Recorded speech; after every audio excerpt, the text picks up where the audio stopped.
Here's the truth. Most business problems don't announce themselves with flashing warning lights. They lurk in outdated contracts, expired licenses, and forgotten compliance deadlines. I'm Julie King with King Patent Law, and today I'm giving you a 7-point business checkup you can do this month to prevent problems before they start. By the end of this video, you'll have a clear roadmap for making sure your business foundation is solid. Let's get started. So why right now? Why not wait until things slow down?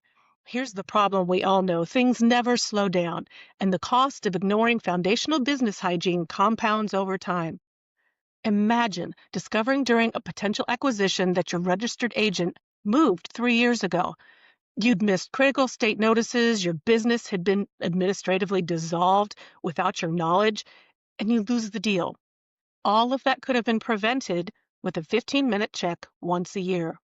This checkup focuses on the operational and legal health of your business, entity status, contracts, compliance, and licensing. This is not financial planning. That's important, but it's not what we're covering today. Think of this as the legal equivalent of changing your oil and checking your tire pressure. Boring? Maybe. Essential? Absolutely. Let's start with corporate housekeeping, the foundation that so many people ignore until it becomes a crisis. Now, I said corporate housekeeping, but this applies to all businesses, not just corporations. Point number 1 is verify your business entity is in good standing. If you formed an LLC or corporation, your state requires you to maintain good standing. That means you've filed all required reports and paid all necessary fees. Most states have an online portal where you can check your business status. In Illinois, it's the Secretary of State's Business Entity Search. Takes at most 2 minutes. What you're looking for is that your entity status should say something like active or in good standing. If you see not in good standing or delinquent, you have a problem. Here's why this matters.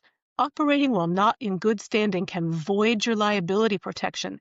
It can prevent you from filing lawsuits, and it can create problems if you're trying to give a loan or sell the business. What are some common issues that cause problems here? Usually it's something like getting your annual report notice sent to a registered agent or your business address that is out of date. And so you don't get the notice and you simply forget to file. Here's your action step. Go to your Secretary of State's website right now and verify your status. If you're delinquent, file what's needed immediately. Point number 2 is confirm your registered agent information is current. Every LLC and corporation must have a registered agent, which is the person or service designated to receive legal documents and official correspondence on your behalf. That may be you, but it may be a separate entity. Sometimes it may be your lawyer. Here's what goes wrong. People use their own address when they form the business, and then they move. Or they use a friend who moves. Or they use a service and forget to renew the service. If your registered agent information is wrong, you won't receive lawsuit notifications, tax notices, or state compliance deadlines. Imagine you used your business partner's home address as the registered agent address. Then that partner moves without telling anyone, and the business misses a critical lawsuit notification. By the time you found out, a default judgment had been entered against you for $75,000. Terrible, right? And it can be fixed so simply by this action step.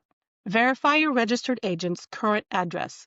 If it's you, make sure it's a physical address where you'll reliably receive mail. If it's a service, make sure your subscription is current. Point number 3, review and update your operating agreement or bylaws. If you have an LLC, you should have an operating agreement, especially if you have more than one member. If you're a corporation, you should have bylaws. Now, when was the last time you looked at yours? If the answer is when we signed it, or worse, never, you're not alone. But life changes and your business changes, and your operating agreement should reflect your current reality. Here's some life changes that require updates. New partners joining, existing partners leaving, changes in ownership percentages, changes in management roles, or, especially important, death or incapacity of a member. If your operating agreement still lists a 50-50 ownership split, but one partner bought out the other 2 years ago, that is a problem waiting to explode. Here's your action step. Pull out your operating agreement or bylaws and read through it. Does it still reflect reality? If not, schedule time this month to update it.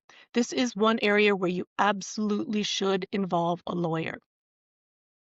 Now let's talk about contracts and agreements, the paper trail that protects you. Point number 4 is audit your active contracts. Pull out every contract your business is currently operating under and ones you think your business is operating under. Client contracts, vendor agreements, leases, service agreements, loan agreements. Now ask yourself these questions. Are any of these contracts expired but still being operated under? This happens more often than you'd think. A 1-year contract ends, but both parties keep performing without signing a renewal. You've created ambiguity that could lead to disputes. Do any contracts have auto-renewal clauses you want to exit? Many contracts automatically renew unless you provide notice 30, 60, or 90 days before the renewal date. If you want out, you need to know those deadlines now in January. I've seen businesses stuck in expensive software contracts or service delivery contracts for another year because they missed that 60-day cancellation notice by 1 week. Are you still getting value from all these agreements?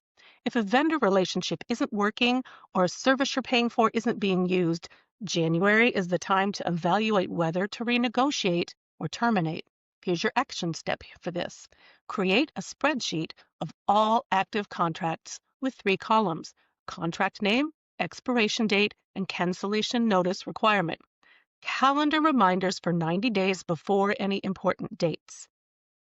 Here's point number 5, employee and contractor documentation review. If you have employees or work with independent contractors, your documentation needs to be current and legally compliant. Laws change frequently, so you need to make sure that your contracts don't contain any impermissible clauses, and if they do, you need to update them. For contractors, do you actually have written agreements with all of them? Do those agreements clearly establish them as contractors and not employees? Do they include intellectual property assignment language? Here's why all of this matters. If your contractor creates something for you and there's no written agreement assigning the IP to you, it's possible they might own it. And are your contractors actually contractors, or should they be classified as employees? Misclassifying employees as contractors is one of the most common and expensive small business mistakes. And when it comes to employees, are your employment agreements current? Do you have confidentiality agreements in place?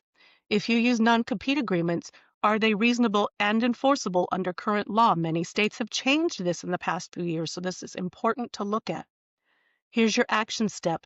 If you don't have written contractor agreements, create them this month. If you're not sure about employee versus contractor classification, consult with a lawyer who specializes in employment law or consult your HR professional. Now let's talk about licenses and permits. Nobody gets excited about these except maybe, attorneys like me, but operating without them can shut down your business overnight. So here we get to point number 6. Business licenses and permits need to be reviewed. Most businesses need multiple licenses to operate legally. A general business license, professional licenses if you're in a regulated profession, industry-specific permits, sales tax permits if you sell products, occupational licenses, and so forth. Many of these require annual renewal, and if you miss the deadline, you're operating illegally, even if you didn't know the license expired. And if you operate in multiple cities or states, you need to check each one. I have clients who operate in multiple Illinois cities, and sometimes each city has its own business license requirement with its own renewal date. Here's your action step for licenses and permits. Make a list of every license and permit your business holds. Verify the expiration date for each one, and set calendar reminders for 30 days before renewal. Now we get to point number 7, insurance review. This isn't technically legal compliance, but it's critical risk management that belongs in your annual checkup. Types of insurance to review include general liability, professional liability, cyber liability, workers' compensation, commercial property, and business interruption. Here's some questions to ask. Are your coverage amounts still adequate for your business size? If you've grown significantly, your old policy might not cover your current exposure. Also, are your named insureds correct? If you've changed your business name or structure, the policy needs to reflect that. Are your beneficiaries up to date? Do any of your contracts, say for a loan, require the other party to be listed as a named beneficiary on your policy? And simply, is your contact information current? Imagine you've had your business triple in size, but your liability insurance still reflects the original policy limits. Something horrible happens and you face a claim discovering you are massively underinsured. But here's the action step to prevent something like that. Pull out your insurance policies, read the declarations pages. If you're not sure what they mean, contact your insurance agent. If your coverage doesn't match your current business reality, call your broker and update it. Now, I get it. You're busy. You might not have time to do all 7 of these checks this month. But if you can only spare 15 minutes, do these 3 things. Number 1, check your state business entity status online. 5 minutes tops. Go to your Secretary of State's website, search for your business, verify you're in good standing. If you're not, figure out what's needed to fix it. Number 2, calendar all renewal deadlines for the year. Maybe another 5 or 10 minutes. Grab your contracts, licenses, and insurance policies. Put every expiration and renewal date into your calendar with a 30-day advance reminder. This prevents you from missing critical deadlines. And number 3, verify your registered agent contact information. Another 5 minutes tops. Make absolutely sure your registered agent is still receiving mail at the address on file with state. If not, update that immediately. If you identify issues during this quick check, schedule time in February to do the full 7-point audit, but at least you'll have caught some immediate serious problems. Most of what I've described here you can do yourself. Checking your business status, reviewing contracts, and calendaring deadlines doesn't necessarily require legal expertise. But you should call a lawyer if your business is not in good standing and you're not certain how to fix it. If you need to update your operating agreement or bylaws. If you are not certain whether your contractors should be classified as employees. You discover you're operating without required licenses. Your insurance coverage is inadequate and you need guidance. Or you have contracts that need to be renegotiated or terminated and you want to avoid disputes. Think of it this way. The checkup is something you can do. The repairs might require the professional. Prevention is always cheaper than crisis management. A business checkup takes a few hours, usually. Fixing a problem that's been ignored for years can take months and cost thousands. In the meantime, download the Business Checkup Checklist at kingpatentlaw.com so you have a step-by-step guide to work through. And if you discovered issues during your checkup that you're not sure how to handle, you can schedule a consultation at kingpatentlaw.com. We'll figure out what needs to be fixed and the most efficient way to do it. I'm Julie King with King Patent Law. Finally, this information is for educational purposes only, is not legal advice, and doesn't form an attorney-client relationship. For advice about your specific situation, consult with a licensed attorney. Thanks for watching, and I'll see you next week. Avoid the legal horrors and keep rocking your IP.